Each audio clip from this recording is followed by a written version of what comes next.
The distress beacon had been silent for 3 centuries when Kanat first detected it, a whisper in the cosmic void that no Zephyrian or Krell technician had been able to decipher.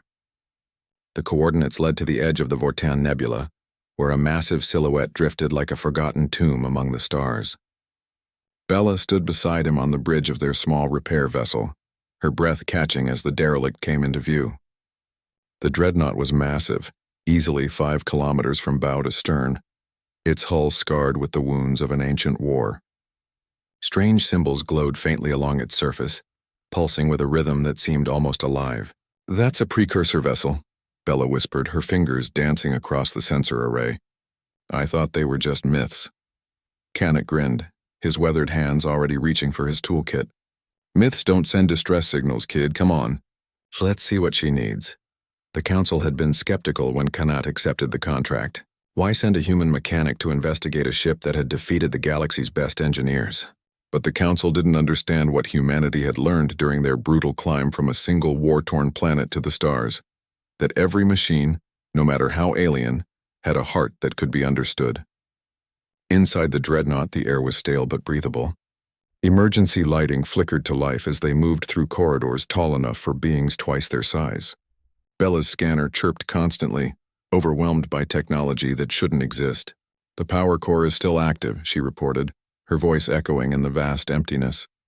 "But it's barely functioning at 0.03% capacity."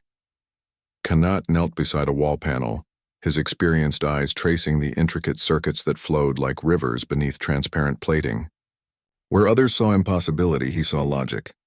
Where others saw alien technology, he saw engineering. "Every machine wants to work," he murmured, more to himself than to Bella. "You just have to listen to what it's trying to tell you." He pressed his hand against the panel, and something remarkable happened. The symbols began to rearrange themselves, shifting from incomprehensible patterns into something his mind could grasp. Not because the ship was changing, but because Kanat was finally understanding. "The precursors didn't just build machines," he said suddenly, his voice filled with wonder.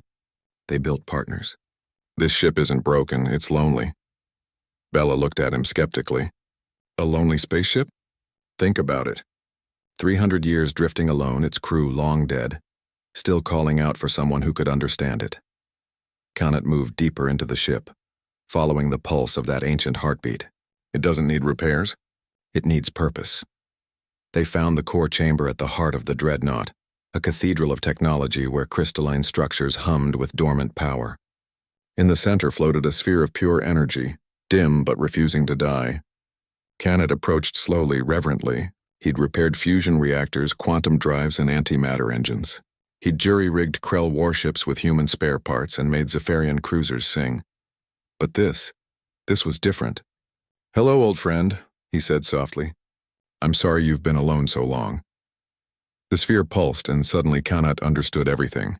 He saw the precursors' final days, how they'd built their ships not just as weapons but as guardians. He felt the Dreadnought's grief at failing its creators, its centuries of isolation, and its desperate hope that someone, anyone, would answer its call.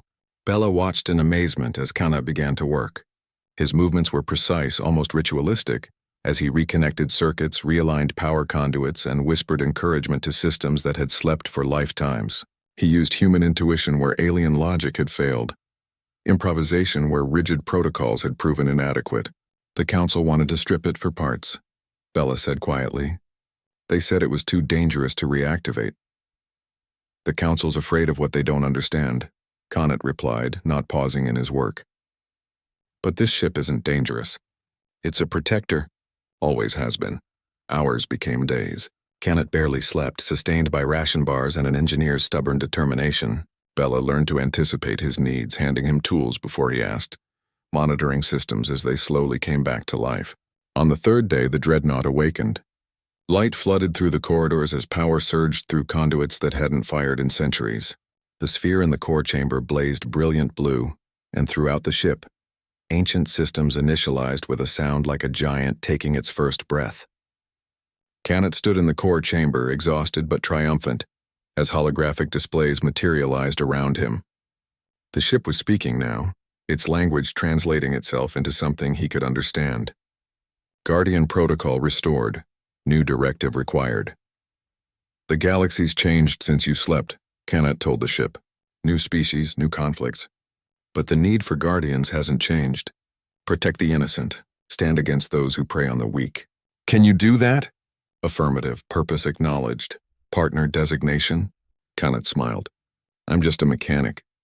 But I'll help you find worthy partners, people who understand what you are and what you can. Bear's insufficient. You awakened this vessel. You comprehended our nature. You are guardian partner. Kanat. Bella laughed at the expression on Kanat's face, equal parts surprised and honored. I think you just got promoted, boss. The Dreadnought, christened Sentinel of the Dawn by Kanat, became legendary across the galaxy. Under the partnership of a human mechanic and an ancient AI, it defended trade routes, prevented wars, and rescued colonies from disasters.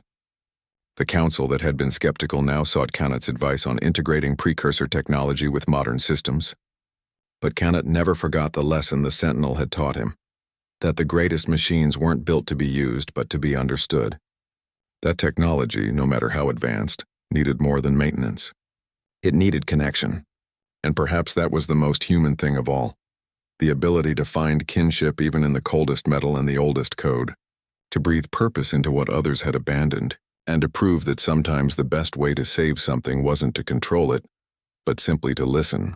The Sentinel of the Dawn sailed through the galaxy once more, and at its heart beat the understanding between man and machine, a partnership forged not in conquest, but in compassion.